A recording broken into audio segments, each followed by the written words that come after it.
Bon, alors, pour ceux qui sont un petit peu au courant de Pizzagate et compagnie, hein, il n'y en a pas beaucoup pour l'instant parmi les francophones qui sont au courant, ça va bientôt arriver. Donc, je vais faire cette vidéo en deux langues, en espérant que mon anglais suive pour la version anglaise. Alors, aujourd'hui, je vais vous faire un petit... comment dire? Comment on appelle ça?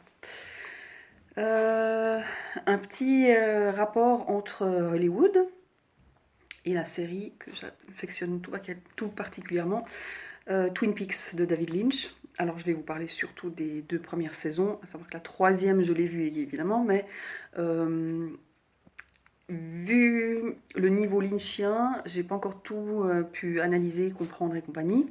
Pour ceux qui connaissent, je pense que vous comprendrez et vous adhérez à, à mon état d'esprit par rapport à ça, que voilà, la troisième elle est un petit peu plus complexe. Voilà, alors, donc j'ai fait des comparaisons. Alors, tout d'abord, Twin Peaks, ça se passe comment? Ça se passe dans on va dire une petite ville américaine qui est entourée de forêts, de bois. Pour moi, ces bois, c'est Hollywood, donc la forêt. Hein. C'est bien la forêt. Et quand on regarde quand on regarde Twin Peaks, on comprend bien qu'il se passe des choses étranges, voire des choses très dark dans ces bois. C'est là que s'y trouve la Black Lodge, c'est là qu'a été assassinée Laura. Enfin bref, il y a ces bois, c'est pas la jolie petite forêt, enfin elle est belle hein, comme forêt, mais voilà, elle est plutôt sombre dans son énergie. Donc ça c'est ma première comparaison, c'est ces bois, c'est Hollywood. Ensuite, il y a Bob et les esprits négatifs, on va dire les esprits du bas astral. On va dire que Bob est un peu le chef du gang. Alors voilà, pour moi, ces chers esprits et Bob, c'est les prédateurs de Hollywood, les pédos, voilà, qui sont à plusieurs niveaux. Voilà, donc ça, c'est ceux qui sont friands de Garmon Bozia. Vous vous souvenez de ça? Cette purée, non, c'est du maïs à la crème, quoi, pas très ragoûtant. Hein. Et vous vous souvenez que dans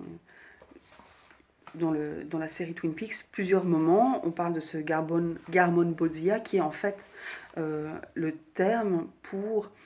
Donc Bozia, ça viendrait de booze, donc la beuverie, enfin, l'alcool, l'élixir. Et Garmon, ça viendrait des dieux, donc l'élixir des dieux, ou l'élixir peut-être plutôt des esprits en l'occurrence. Et vous vous souvenez bien aussi que Bob et compagnie se nourrissent de cette crème. En fait, ils se nourrissent de quoi? De la peur, de la colère, des émotions négatives. Voilà, c'est de ça dont ils se nourrissent. Et c'est pour ça que, évidemment, ils font tout leur possible pour effrayer à mort leurs victimes pour pouvoir extraire ça d'eux. Alors, je pense que l'analogie est très claire pour tout le monde entre Garmon Bozia et l'adrénochrome. Hein. L'adrénochrome, comment ça se passe? Eh ben, on effraie au maximum une victime, si possible un enfant, puisque apparemment la substance serait meilleure chez un enfant. Donc on le torture, on le viole, on le terrifie à mort. Ensuite, on extrait son adrénochrome. Alors je ne sais pas comment ça se fait exactement, mais j'imagine que c'est par là que ça se passe, puisque ben, je me vois mal... Enfin, je vois mal le truc filtrer l'intégralité du sang du gamin pour en extraire l'adénochrome, même si on peut imaginer qu'il consomme du sang comme ça. Donc voilà, l'adrénochrome, c'est le Garmon Bozia que recherchent les esprits du mal, ou les gens du mal, n'est-ce pas? Donc voilà, ça c'était vraiment évident pour moi. Juste encore un petit crochet par rapport à ça. Donc dans Twin Peaks, ils se nourrissent de ça. Les pédovores de Hollywood également. Sachez aussi que dans le bas astral, donc les esprits inférieurs, malveillants, se nourrissent aussi de ça, de vos peurs, de vos colères, de vos tristesses. Ils se nourrissent des émotions négatives. Quand on dit ça les nourrit, ça les nourrit non seulement, mais en plus ça vous affaiblit vous-même, ce qui leur permet de se coller à vous, voire d'entrer en vous, selon la possibilité d'ouverture. Plus la faille est grande, plus ils vont pouvoir rentrer en vous. Et plus la faille est grande, elle est provoquée par des émotions négatives très fortes et aussi l'absorption d'alcool et de drogue. Donc, par exemple, dans les rituels sataniques et autres, comme il y a ingestion d'adrénochrome, mais aussi je pense d'alcool et d'autres drogues, on affaiblit bien le taux vibratoire de tout le monde pour que les esprits du mal puissent venir prendre possession. Et voilà, et c'est comme ça vraiment que ça se passe. C'est pas, ça vous fait penser à un film probablement, mais c'est vraiment ça. Et à titre individuel, je peux vous en parler, que c'est vraiment quelque chose de réel. On peut s'en protéger, on peut s'en débarrasser, c'est pas évident. Je vous promets que c'est pas évident, mais c'est vraiment très réel. Il y a pas si longtemps, je n'y croyais pas, mais je peux vraiment, si vous voulez, un jour je vous fais un témoignage là-dessus, c'est du sérieux. Voilà, alors maintenant, une autre comparaison, il y a les hiboux dans Twin Peaks, et on parle pas mal de hiboux aussi par rapport à la Kabbale et compagnie. Euh, on peut voir le hibou dans le Bohemian Grove, donc cet endroit probablement magnifique de visu, mais maléfique totalement, vu les choses qui s'y passent, des sacrifices. Et donc hibou égale Moloch. Donc on va dire un dieu, une déité du mal. Hein. Ensuite, une autre peut-être analogie qui n'est pas forcément excellente, mais Laura, qui est la victime principale, et les stars, en général les jeunes stars, qui sont victimes des prédateurs. À savoir que des fois, ces stars elles-mêmes deviennent prédatrices à leur tour. Souvenez-vous que Laura a été bien sûr victime, mais elle a aussi participé à quelque part à l'implantation du mal dans Twin Peaks. Comme elle, par exemple, quand elle sortait avec James qui était tout gentil, on voit bien qu'elle essayait un petit peu soit de le rejeter complètement, soit un peu de l'entraîner avec. Elle en a fait de même avec Bobby, qui était à la base, bon, pas le top garçon, mais qui a quand même, lui, il a quand même fait des conneries pour elle. Donc voilà, on pourrait imaginer que Laura est la victime, comme les victimes sont les jeunes acteurs, hein, pas que les actrices, mais les acteurs en général. Alors, maintenant, Bob qui squattait Leland Palmer pendant des années, hein, souvenez-vous, le fameux Robertson, là, le fameux voisin de Leland Palmer, quand Leland, l'été, allait dans cette baraque et puis qu'il y avait une maison plus loin habitée par les Robertson, et ce mec qui le faisait flipper, c'est bien l'esprit de ce mec, de Robertson, de Bob, qui est rentré en Leland Palmer. On peut imaginer ça, qu'il est rentré jeune et qu'il a fait toute sa vie avec. Donc là, l'analogie, elle va pas seulement pour Twin Peaks, ça revient à ce que je disais avant.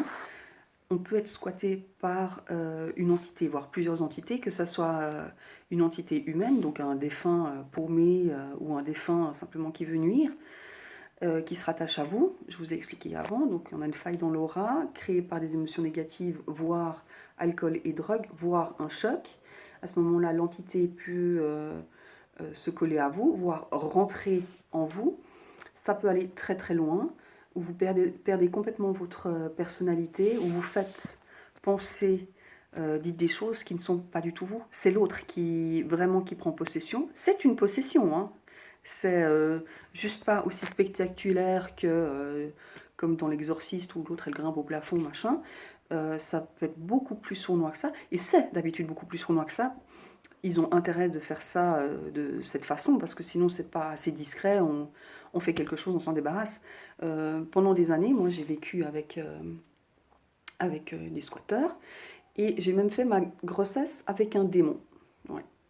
Pendant que j'étais enceinte, j'avais un démon qui me squattait. J'ai eu quelques indices qui me faisaient penser que tiens, là, il doit y avoir un truc pas normal et tout. Heureusement, j'ai été en contact avec une médium thérapeute peu de temps après, et qui m'en a débarrassé en une séance. J'ai vraiment senti très clairement ce nettoyage. Et donc, pour vous dire, il influençait complètement ma façon d'être. De tout, ce que je faisais, ce que je disais et ce que je pensais. Quand vous avez des idées en vous qui sont destructrices, comme j'en ai eu, j'étais comme je me sentais à l'intérieur comme une furie. J'avais envie de tout casser, de frapper tout le monde, de mordre. Ah, vraiment, c'était le monstre, c'était le démon en moi qui avait envie de s'exprimer. Et maintenant, quand j'ai un doute, est-ce que je suis squattée par un comme ça? Eh bien, je l'invite, je fais, vas-y, lâche-toi un petit peu, fais ton... Si je sens que ça monte, je sais que j'en ai un, et hop, je vais chez la dame me faire nettoyer. Voilà. Donc, c'est des choses réelles, et c'est très, très dangereux. Alors que ça vous fasse un changement de personnalité tel que vous allez changer de sexe, en soi, c'est un moindre mal. Sachez que ça peut aller jusqu'au viol et jusqu'au meurtre. Des entités qui viennent vous squatter et qui vous poussent au meurtre, au viol, à des choses horribles, ça arrive fréquemment. Ça existe. Bon, encore quelques petites analogies. Donc les deux facettes de Twin Peaks où tout est joli, bucolique, il y a la belle forêt, le restaurant qui sert des bonnes tartes à la cerise, etc. Et le côté underground, beaucoup plus sombre, où il se passe des choses vraiment moches. Trafic de drogue, prostitution, la Black Lodge dans la forêt, Laura qui fait du sexe plutôt hardcore. Eh ben, c'est un petit peu la même chose qu'à Hollywood, hein, on est d'accord. Alors la Dark Side, ben, ça, pour ceux qui connaissent déjà un petit peu Pizzagate et compagnie, ben voilà. Savoir qu'on va en entendre parler beaucoup plus dans un proche avenir. Bon, vous avez pu voir avec Harvey Weinstein, hein, et puis les autres acteurs accusés de viol et autres. Ça va encore continuer un petit moment. D'abord, vous allez refuser, mais après, vous allez voir. Et évidemment, le côté tout joli, paillettes et tout, ça, j'ai pas besoin de vous faire de dessin, hein, ça, c'est la première image qu'on a de Hollywood. Raison pour laquelle tant de personnes veulent percer à Hollywood, voire y vivre. Voilà. Et puis, donc, quand on regarde Twin Peaks, la première saison, ça commence par une enquête policière, parce qu'il y a eu un meurtre. Donc, enquête policière. Puis, comme il y a des trucs un peu bizarres, le FBI est appelé. Et puis, au fur et à mesure de l'enquête, on se rend compte qu'il y a des choses de plus en plus étranges qui sortent gentiment du cadre de la normalité. Donc, on va dans le paranormal. Et puis, ça aboutit finalement à une enquête à la X-Files, soit mais complètement hors cadre du FBI traditionnel. Et puis que ça va aboutir, comment dire, à une enquête entre ce qui est diabolique, hein, tout ce qui est force de l'ombre, et extraterrestre, puisque vous souvenez-vous, avec le Major Briggs qui va se faire rapter un moment, ok, il voit cette grande lumière-là qui se fait rapter, d'ailleurs lui-même ne peut pas tellement parler de son travail ultra confidentiel, top secret, puisqu'il est dans l'armée, et puis ça concerne Projet Blue Book. Donc voilà, ça mêle aussi bien l'enquête policière, le paranormal, voire ce qui est extraterrestre. En fait, par rapport à Hollywood, ça va commencer aussi par un côté assez enquête criminelle. Ah oui, lequel a tué, lequel a violé, lequel a participé. Ensuite, on va se rendre compte, mais en fait, pourquoi ils ont fait ça? C'est bien des rites sataniques. C'est bien de la magie noire. Si vous y croyez pas, sachez que ça existe quand même. Et donc, une fois qu'on aura passé le cap magie noire, etc., que oui, ils ont bien fait ça dans ces buts, puisqu'on aura des preuves, ça va gentiment, après, peut-être basculer sur un truc encore plus... Un autre truc surnaturel, donc ce qui est plutôt extraterrestre. Moi qui ai lu du Sitchin, donc l'histoire des Anunnaki sur Terre, et qui me suis aussi également... qui me suis intéressée aux sciences en général, aux sciences occultes en général, dont les ovnis, les extraterrestres, excusez-moi, etc. C'est vraiment relié. Anunnaki, Baal, Baphomet et compagnie, tout ça a un lien. Je vous ferai, si vous voulez, une vidéo, mais vous pouvez trouver de vous-même des liens sur Internet entre nos créateurs ancêtres, Anunnaki, et tout ce qui est rite satanique et compagnie. Hein. En fait, c'est des cultes assez anciens dieux, donc les Anunnaki, qui nous ont créés, civilisation qui était loin d'être bienveillante, avec une éthique hachée. Voilà.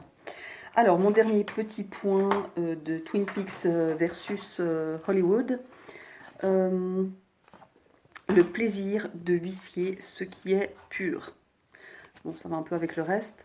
C'est ce que Laura faisait quand je vous parlais quand elle demandait à Bobby de faire des trucs pas très nets. Ben voilà, on porte plaisir à vicier ce qui est pur. Voilà. Alors voilà, c'était ma petite comparaison Twin Peaks avec Hollywood, la réalité.